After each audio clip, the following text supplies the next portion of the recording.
Welcome back, everyone, to another episode of Puzzled Minds podcast. Today is brought to you by the letter M for mental health.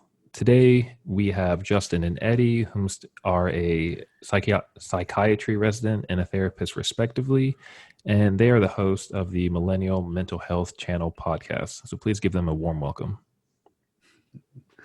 Thanks, guys, for having us. Definitely. So today we'll be talking about mental health, its place in society right now, the role of social media in terms of mental health, and things that, that us as humans, I guess, I don't know why I said us humans, us that people that we can do, during quarantine, if there's anything that we can do to kind of benefit our mental health. So I kind of want to jump off to start with drugs. So let's start off with psilocybin. So I recently saw that Oregon is voting to legalize psilocybin for mental health. Do you guys know anything about that? Yes, this is actually one of the topics that I am super interested in. Gotcha. Well, then look at that. We're already starting to a good foot. Yeah. So I'd read that, Oregon might be one of the first states to, I guess, legalize it for mental health. And I think specifically, if I remember correctly, it was like treatment-resistant depression. Is that what it was?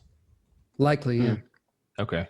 And what exactly does psilocybin do? Is it a pharmaceutical? Is it a hallucinogen? What exactly is it? It is the active compound in magic mushrooms. So it's basically just like a refined version of mushrooms. So you can either eat the mushroom itself or take a capsule of psilocybin. And when they say like treatment-resistant depression, what exactly is that? Is there a difference between, I guess regular depression and then depression that is resistant to treatment? What exactly does that mean? Yeah, usually like most things in medicine that kind of follows an algorithm. So someone, run-of-the-mill person comes in, they're depressed, you try an SSRI or an antidepressant on them. That one doesn't work. You either try another SSRI or a different class like an SNRI, which is a serotonin norepinephrine reuptake inhibitor. There's lots of different options. Kind of this algorithm goes down the line of stepping up treatment. So different medications, then combinations of medications, and then even like electroconvulsion therapy is like a good option for really treatment-resistant depression. So when we talk about treatment-resistant depression itself, we're really talking about like we've tried a lot of things and nothing's working. And that's where mental health has kind of been stalled in these last couple of years because we came out with SSRIs, our main antidepressant, in the 90s.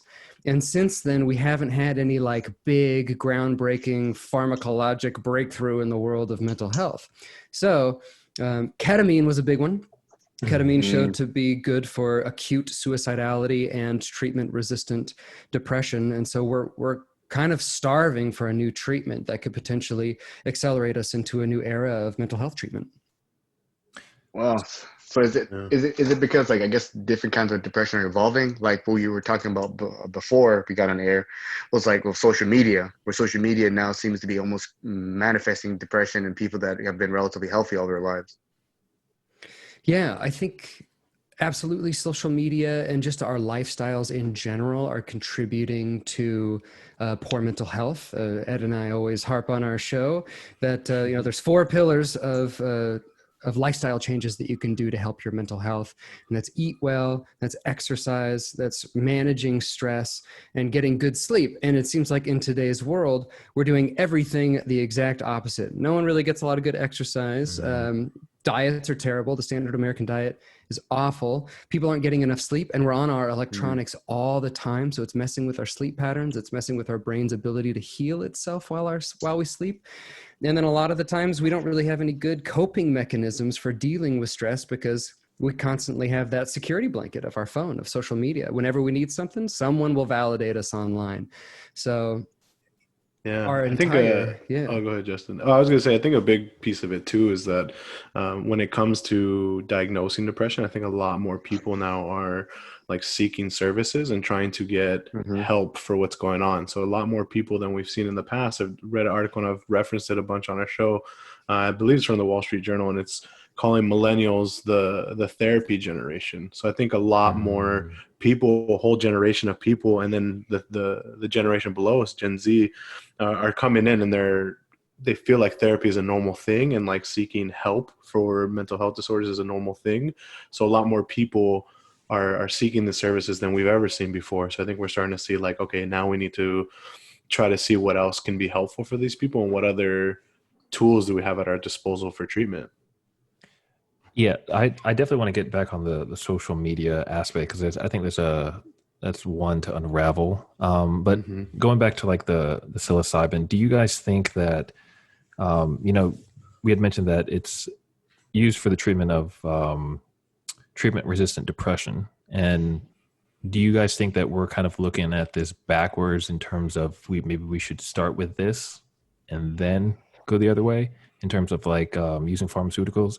And the reason why I say that is because this is not to fully discredit like medicine the way it is now, because I feel like a lot of it has been beneficial, but it's not where it needs to be. And when I say that where it's not needs to be, I'm talking about like with side effects with medications. You know, we can have like, you know, like localized therapy, drug delivery therapy, where, you know, you mitigate side effects only to the local area. Um, and so, you know, with these type of like stuff like psilocybin, do you guys think that that's like, you know, are we looking at this backwards? Like, should we be starting with that first? Does that make sense? Yeah, I think that's a good question. Everything in this world of science and medicine has to revolve around data. Mm-hmm. And where pretty much I get all my information, or got all my information about psilocybin and the history of psychedelics, is Michael Pollan, the guy who wrote The Omnivore's Dilemma, wrote a whole book on, it's called How to Change Your Mind. It's all about the history of, you know, psilocybin, LSD, that kind of thing. Mm-hmm. And basically what he goes through in his book and says that back in the 60s, before these substances were banned, we were starting to get really good evidence, saying like, yeah, there's good treatment for addiction. There's good treatment for depression. There's good treatment. And the more recent data, it's a Schedule I, so it's really hard to do research on, but Johns Hopkins is actually one of the leaders in psilocybin research. And what they've shown is that like they give psilocybin trips to people with terminal cancer. And what they've shown is that after those trips on psilocybin, people are more accepting of death. They're happier. They have lower depression levels. So like, in order for us to totally shift our view, we need a lot more data. But the government in the 1960s saw LSD was a part of the counterculture and made sure to nix it quickly. And so after that, research wasn't possible on it because it was Schedule I. Schedule I means no benefit whatsoever in humans. So we won't even allow research for it, which is ridiculous. So there is evidence saying that it could be really helpful. But in order for us to really have a seismic shift in how we treat people in mental health, there would have to be a lot more evidence to say like, yes, this is the preferred treatment. And when you say that it was helping people become more accepting of death, so are these drugs, are they rewiring the way people think, or is it giving you a temporary, I guess, moment of peace with, I guess, certain situations? Like for treatment of depression, would it be something that psilocybin eventually would, I don't want to say cure it, but would almost, I guess, rewire the way that your brain operates so that you'd be less depressed? Or is it something that you would have to take in doses whenever, I guess, your depression levels were, you know, at an all-time high or something like that? Yeah, that's a great question. And I love the fact that you used the word rewiring, because our brains are essentially connected by a bunch of tiny little wires. And what psychedelics do is essentially help you rewire your brain. The analogy that Michael Pollan uses in his book is like sledding. So if you're sledding, you go down the same track, it makes a track, and then every time your brain comes to that situation, it wants to go down that same track. What psychedelics do is they put a fresh layer of snow on the ground and make your brain figure out problems in new ways, kind of rewiring how your brain approaches problems. And what it's shown is that some of these effects can last for months, up to like, I think, and I'm not sure exact numbers here, but it was about 6 months. Some people needed like a booster session with 6 months. And this is all in the context of them getting like talking to a therapist as they're having a mushroom trip. So they don't just like give these people a bunch of psilocybin and then tell them to go go get crazy Go in the live your woods. life. Yeah. They actually have like a guided trip with a therapist who helps them work on things and work through things. It's called the flight instructions. You can even look those up. I think Johns Hopkins I like does that a lot of name, them. flight instructions. Yeah. It's like, it's good now, but your ass is about to take off, my dude. Yeah, but get ready to blast off. Exactly. So that's I like the way you describe it. It's layering down a fresh layer of snow and forcing your brain to understand how to navigate it. Yeah, That's so an that when you go I, back down, you can go in a different way. You can get there in a different Oh, path. wow. Okay. Yeah. so for things like addiction, is it well, how does your brain process addiction, and how does exactly do these, I guess, the chemicals like essentially help people that have like strong addictions? Great question. I might need a little bit more than a couple of minutes on this one, but I'll give you the easy Yeah. answer. There's specific areas in your brain that we call like the addiction circuitry. And it's like your nucleus accumbens, your ventral tegmental area. You can Google those things later. Basically, when you do a drug or anything that feels good, dopamine is released in that area. So if you're addicted to drugs, basically, like I'll use heroin for an example. Heroin releases a lot of dopamine in that addiction circuit of your brain. And it gets to a point where, I mean, heroin releases a ton of dopamine in your brain. So everything else by comparison isn't going to feel as good because like getting a high five from your friend won't release quite as much dopamine as doing a shot of heroin. So basically your brain gets rewired into thinking the only thing pleasurable, the only thing that gives you dopamine is that drug. And that's where people they get so hooked on it because I mean, it's the only thing that makes them feel good in the moment. Yeah, and I think a lot too, in my experience, not like using, but in my experience of working with different patients and clients, is when I was in grad school doing research on treatment of chemical dependencies. Meth is sometimes referred to as when people are trying to get high again, they're chasing the forbidden dragon. And Yeah, that's I heard basically that. yeah, and it's basically people trying to get as high as the first time they did meth.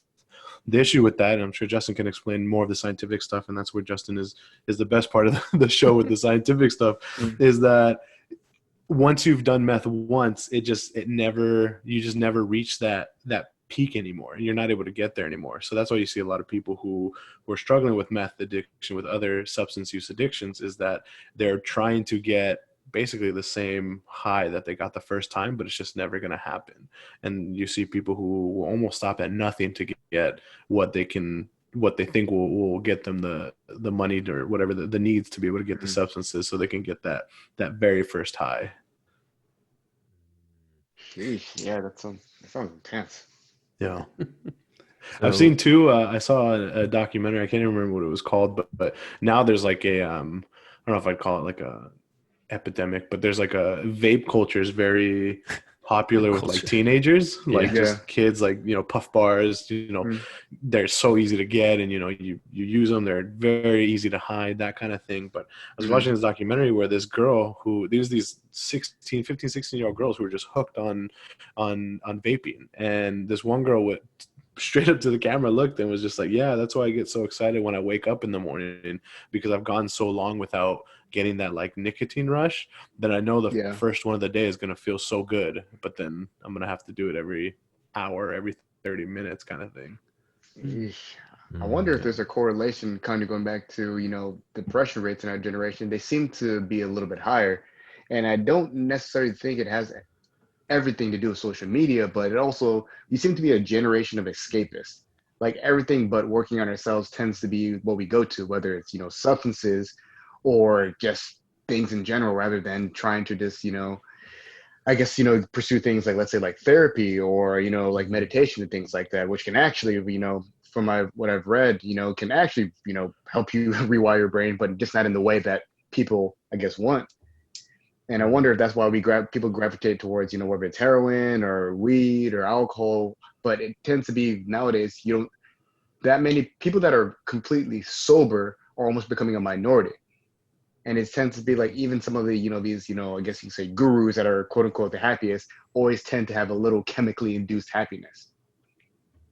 And I'm wondering if that influences our youth to be like, well, you can't be happy with yourself. You always need a little help, whether it's social media and getting those likes to activate that dopamine, or hitting that vape pen to get a little nicotine rush. I see what you're saying. I think it kind of touches on what Justin had mentioned earlier about just overall lacking coping skills and lacking that ability to like self-regulate and self-soothe to where like teenagers and young people, I mean, it can go across all generations, just having that inability to make themselves feel better. So people will turn to different things, whether it's substances or the social media likes, or, that, I don't know, that kid at school that gives you a lot of attention, even though you're not really into them that much, but they at least still give you that validation that you're looking for. Mm. Are you guys aware with the psychologist Jonathan Haidt? Is his name Haidt? I don't think so. So he wrote a book called The Coddling of the American Mind.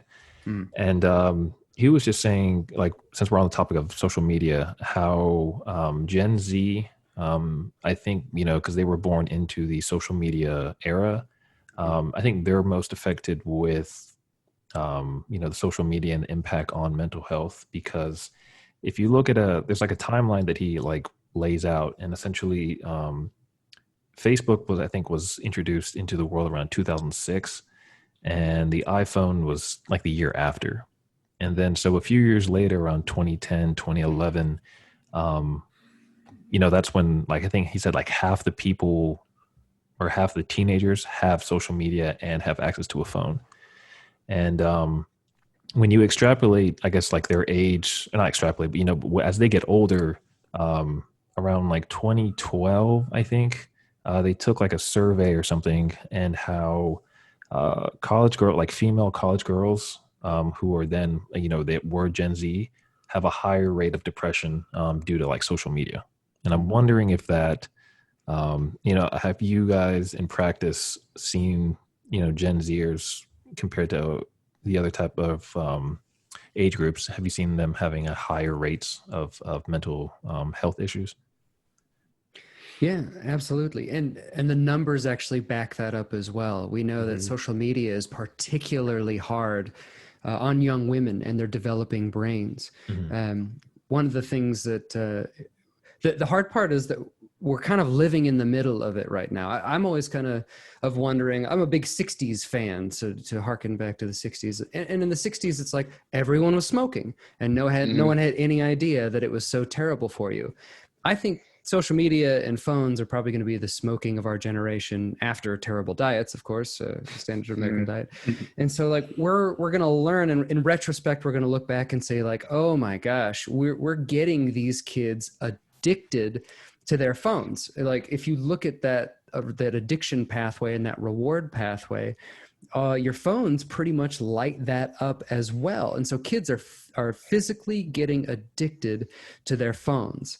And so if you have an addiction, you're more likely to suffer from other mental health, other comorbid mental health problems. So we're pretty much giving an entire generation mental health problems from the get-go, which is super scary. And we don't know all the ramifications of that yet.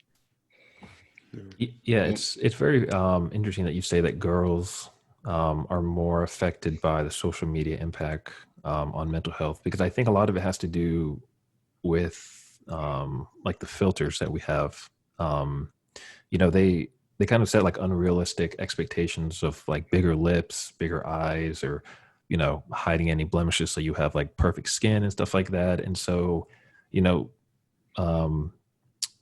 girls or females or whatever, like they're able to use that, post a picture, and then their friends are like, oh damn, they're really, really pretty, and it's just like a self-confidence thing. And then it's just I would assume, and I'm not sure if this is correct, but the type of aggression that girls have is kind of like bullying, with like spreading lies and rumors and stuff like that.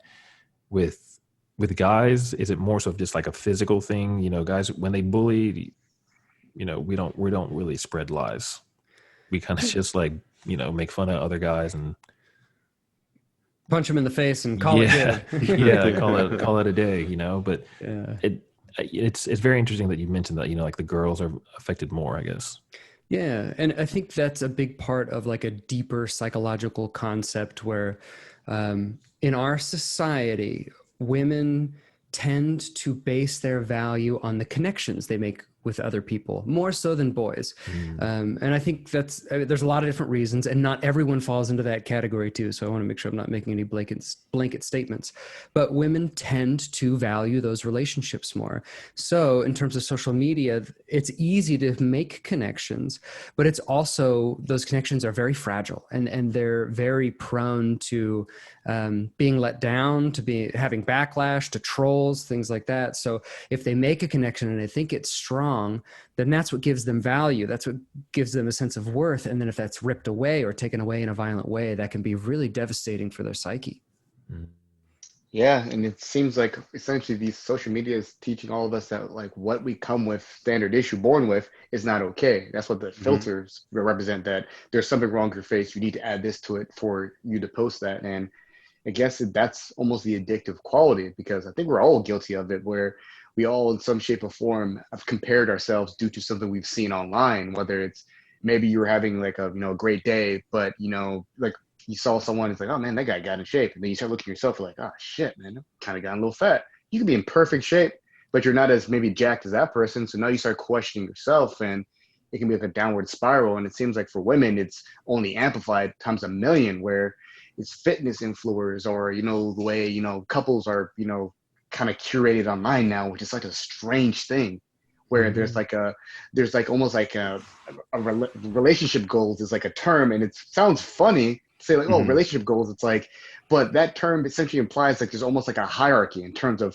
how well you're doing with your relationship in comparison to somebody else. And I think to what you guys are saying, it now creates room for, those negative things to kind of creep in, where people start, being like, oh, well, I'm not as happy as that girl seems because, she has a Lamborghini. My boyfriend just got me a Toyota Camry, So I wonder if there's any real remedy to some of these things, because social media induced depression sounds almost like it's somewhat impossible to stop, because even John and I were talking the other day, we're like, we're all technically like almost addicted to some form of social media, because I think we think of social media only as Twitter and Instagram and, all that stuff, but even YouTube is social media, or Pinterest, or all those things, or even Grubhub and all that stuff. The way in which or having our news and things delivered is the addiction in itself. And it goes back to that old saying where we're losing skill sets. Like,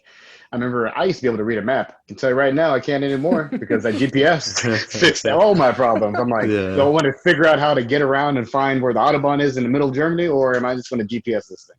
And I like think, we have less. Well, I was gonna say, I think to go back to your point, I think social media, unfortunately, and not even just social media, even like TV, or I think less people are watching TV now. It's a lot more streaming services, but things like Hulu, like I have Spotify, and then I get Hulu for free, and the free version has ads, and there's ads everywhere. You go through Instagram, you go through Snapchat, Twitter even will promote tweets or certain things, and you get these unrealistic expectations. So you start, like you mentioned earlier, it's like you see this other girl that's your age, you see this other guy that's your age, you see this couple that has been in a relationship as long as you and your significant other. So you start to develop these unrealistic expectations for yourself that I wouldn't say nobody put on you, but I think because the media and everything is putting it out there, you naturally will like start to be like, well, I guess I have to look like that or act like that or do these things. And it really doesn't set us up for success by having these I work in a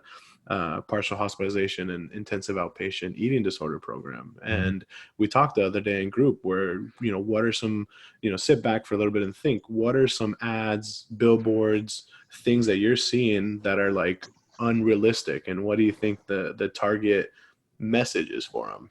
And just really sitting back and seeing how even a subtle billboard with, I don't know, a Toyota Tacoma, and there's this big strong man next to it with his wife and his kids and his dog, and like, wow, like I guess people that have Toyota Tacomas have perfect lives. I should get myself one. Like things like that. Like it seems so like weird, but it's like unconsciously, I think a lot of people like make those connections because of what they're being exposed to. We had done an episode on body positivity, and it's we had mentioned something about like the Dove what was it, the Dove commercial. Did anyone in that group mention that, something about that Dove commercial where maybe it wasn't Dove, but essentially they took a female, and she was just, I don't want to say naked, but like barefaced, I guess, no makeup, no nothing on it. And you can see the transition that the ad was trying to have in terms of, that she went from someone that's barefaced to someone who has fully makeup, hair done, and everything. And it's just how, the depiction of perfection is advertised, yet that's not what everyday people look like, if that makes sense. Yeah. I mean, people don't, wake up and look like a fully dressed, makeup, whatever you got to put on. Like, I don't look the way I look when I walk out the door compared to when I wake up. Like, it's a very big difference. But what's idolized and what's like put on a pedestal is the finished product, like the very put together look, the very like well dressed, well groomed look across the board. Yeah, and I know firsthand that Ed takes about 20 minutes to put on his makeup too. So it's a big process. The data shows. It is a long process, I'll tell you that. Look, it's 2020, man. We don't judge over here. He looks dang good. I agree. So, go ahead, Joe. Oh, well, I was just going to go ask about like COVID thing, but if you want to keep going on this one, we can. No, that's what I was actually interested in. I think, the kind of interesting topic that we have yet to reach is about depression and suicide rates. So I guess in your guys' experience, what have you seen? Have the rates gone up in terms of suicide, or are they plateaued, or what exactly have you guys seen compared to, I guess, the previous generation, like was it Generation X, I believe? Or is it Y? I keep forgetting which one we are. I think millennials we're Y, and then Generation X is the previous generation. Have you seen suicide rates increase due to the things we mentioned, like, unhealthy coping mechanisms and social media? Is it relatively the same? Or in your guys' experience, what have you guys noticed? Yeah. And we actually did a whole episode on suicide, and what we've learned is that pretty much for every demographic, suicide is going up, especially over the last 10 years. And it's going up the most, so the fastest rate of increase in young women. So the suicide rate correlates with kind of everything we're talking about, like young women, most susceptible. But yeah, across the board, suicide rates are up, and it's kind of scary because we don't know where it's going to peak or max out. Man, and when I guess the thing is, whenever you have those like peaks, usually when it starts going down, is it something happens, like what induces the downward trend? Because like right now, I guess we can equate it to social media. Does it have to be like we have something absurd going down, like, I don't know, like 60% of women are killing themselves, and then all of a sudden something radical is done, and then the number starts dropping? Or is it something that this happens naturally? Yeah.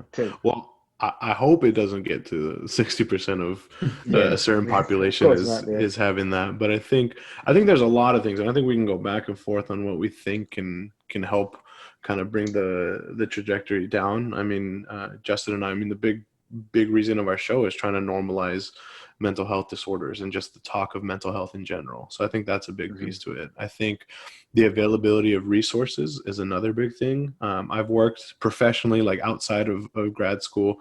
I've worked in two very different settings. Like the first setting was community mental health clinic.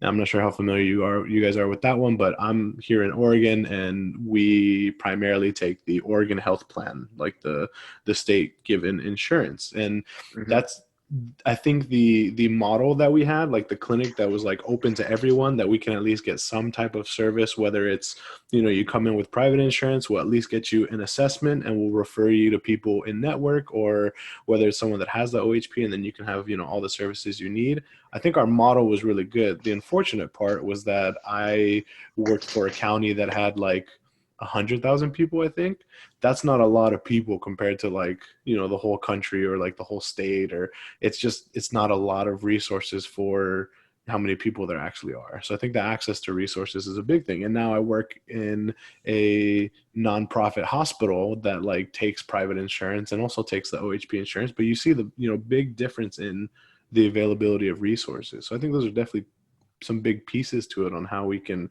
if resources were more available, if it was opened more, if it was talked more openly, and if there was some type of, because I mean, prevention includes the education of it, like in school. Like I think back, I don't think I had any type of like mental health discussion in high school.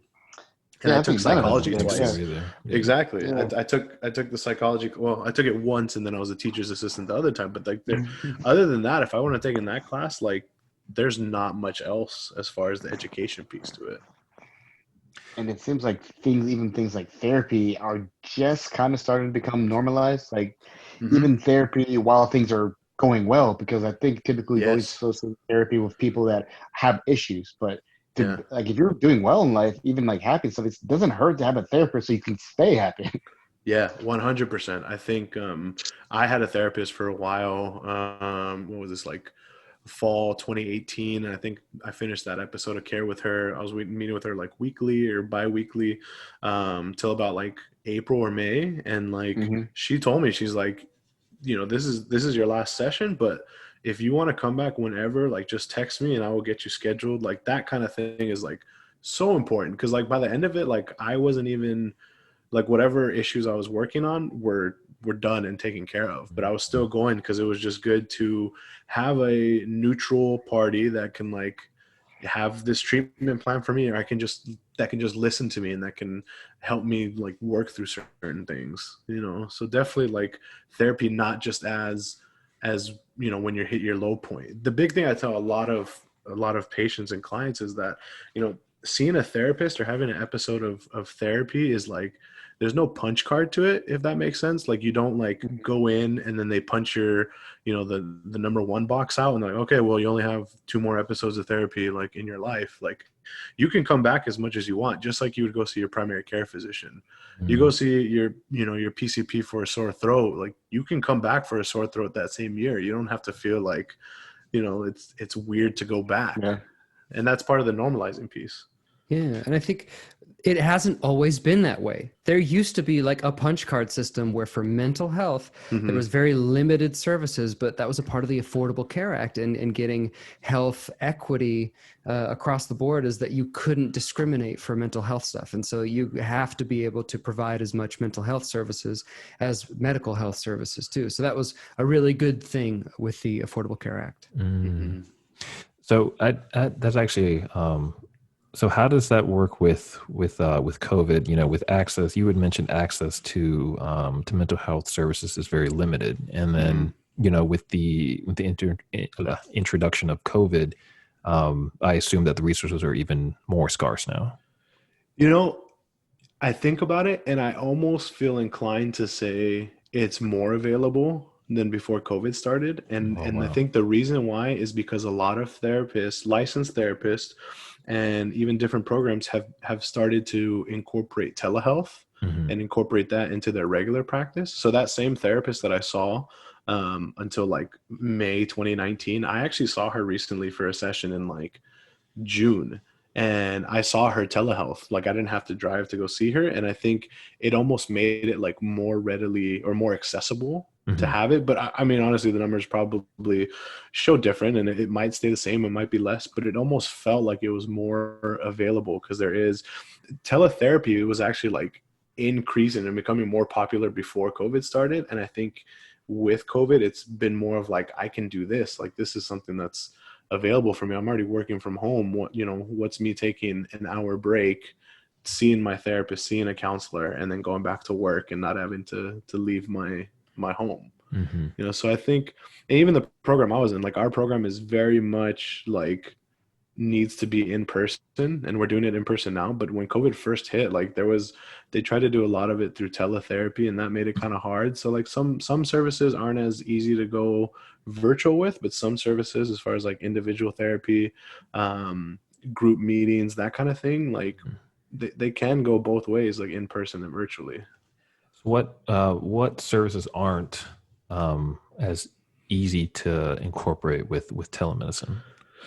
Well, groups can be pretty hard. I will be honest, because there was a time in Oregon, if you guys saw on the news last month, where we were just hit with forest fire, wildfire after wildfire. Yeah. And I'm over here in the Portland area where it was like really hit pretty badly, to the point where we couldn't have patients coming into the clinic because it was just so smoky. So group therapy was definitely hard.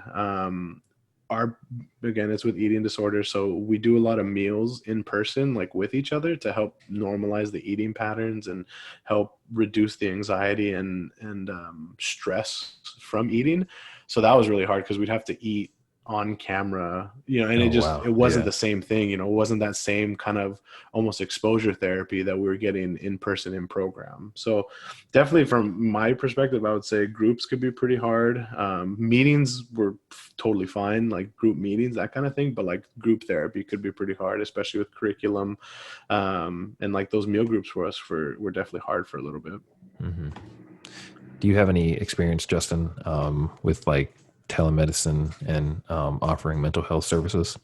Absolutely. Yeah. I think that's one of the positive things that has come from COVID, is that it forced psychiatrists and it forced healthcare to change and to be able to provide people with care in their homes. And one of the big things that allowed the change was that insurance companies allowed people to bill for it. That was where the hang up was before. Like a lot of psychiatrists couldn't actually make money off telehealth because the insurance companies refused to pay for it. So that's kind of the big part of this. And so like about half the patients I see, I do over the phone or over Zoom or over the VA's VVC. And from a psychiatry standpoint, I can pretty much do everything I need to do from a computer. I check up on them, see how their medications are doing, see what's going on in their lives, what's stressing them out, make medication adjustments, go from there. There's a little bit of limited stuff, like if I'm dealing with people with like chronic schizophrenia and they need like long-acting injectables in their medications, those are the kind of people that need to actually come into the office and get a shot, that sort of thing. But overall, like 80% of the people I see would absolutely be a good fit for telehealth. So I guess my other question is that, with the rise of telemedicine, do you guys have any recommendations for sites that people can go to in terms of like trying to find a therapist online? Because I know that there's one, and I think it's called, is it Better Health? Is that what it BetterHelp? is? Better Better help. Help? Yeah, it might be. I think that's what it's called. Yes, yeah, Better Help. And it was from an ad from another podcast, but they were saying that you can text people if you have any problems. You can FaceTime, you can phone them, whatever. And I thought that was really interesting because, texting is, I guess some people prefer that, maybe they're socially awkward and they don't like, being in front of a camera, or they don't like their voice or whatever it may be. And I thought that was really interesting that, texting was a way to communicate, I guess, with a mental health expert. Yeah, I think I'm not the most familiar with like the different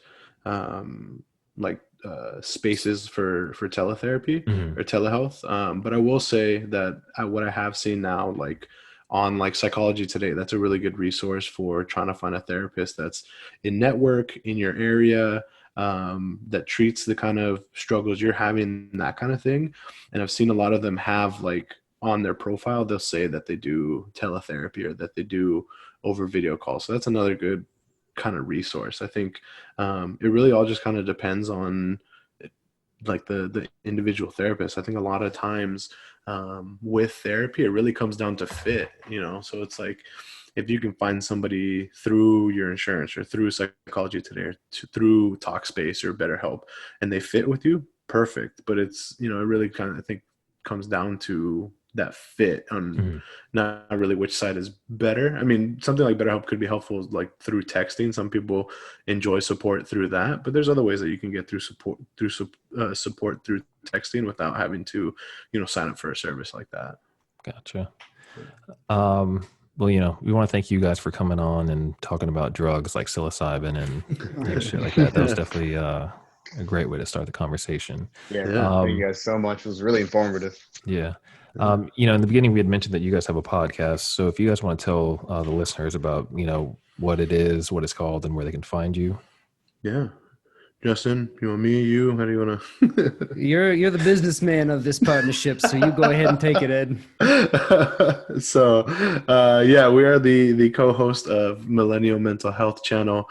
Our tagline is "By Millennials for Everyone." We really like to focus on trying to normalize talking about mental health, trying to normalize that people do struggle with different disorders, whether it's personality disorders, depression, anxiety, substance use, that kind of thing. We'll also cover just different topics in the mental health world, whether it's suicide and prevention, grieving, that kind of thing. Our biggest thing is we just want to make the conversation open, honest, and we want to make it feel normal. We're available on basically wherever you can get your podcast, Spotify, Apple Podcasts, all the other ones, Castbox, that kind of thing.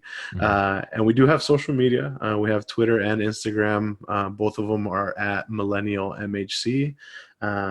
Yeah, our biggest thing is we just want to keep the conversation going and help people know that it's okay to not be okay. That's my big my big line that I like to repeat is it's okay to not feel 100%. It's okay to not be perfect, especially based off of standards that are kind of thrown our way by society. So Yeah, and we try to make a big emphasis of making it like mental health should be fun and positive and entertaining in a way. It's like what we like to tell stories about, and we always like change all the demographics, so you can't really relate this to anyone in real life. And oftentimes we'll just like to take a conglomerate of patients and turn them into one big story. But we try and tell fun stories. We try and talk about like famous people who have had mental health issues. We try and we actually go through like specific DSM criteria of like, oh, this is actually what it means to have these specific mental health issues. So we try and teach as much as we can. We try and make it as entertaining as much as possible. And we have a bit of fun doing it too. I really enjoy working with you, Eddie. I think now's the time to say it. I've been wondering for a long time. So this After all these years, I definitely feel better now. Yeah, I definitely agree with you guys. You guys do a great job over there. I listened to a few episodes Appreciate it. before you guys came on the podcast, and I really like you guys. When you guys tell the stories in the beginning about how whatever the topic may be. So definitely keep that up, and for all the listeners that are listening, definitely check that out if that's something that piques your interest. If you like this podcast, smash that like button, follow button wherever you do find us. Follow us on our social media platforms. Instagram is Puzzled Minds Podcast. Twitter is Puzzled Minds Pod. And our email is puzzledmindspodcast@gmail.com, where we do encourage everyone to shoot us an email so we can talk about something random like psilocybin. Last but not least, thank you, as always, Official Block of the Week on Instagram for our weekly episode cover arts. Other than that, everyone stay puzzled.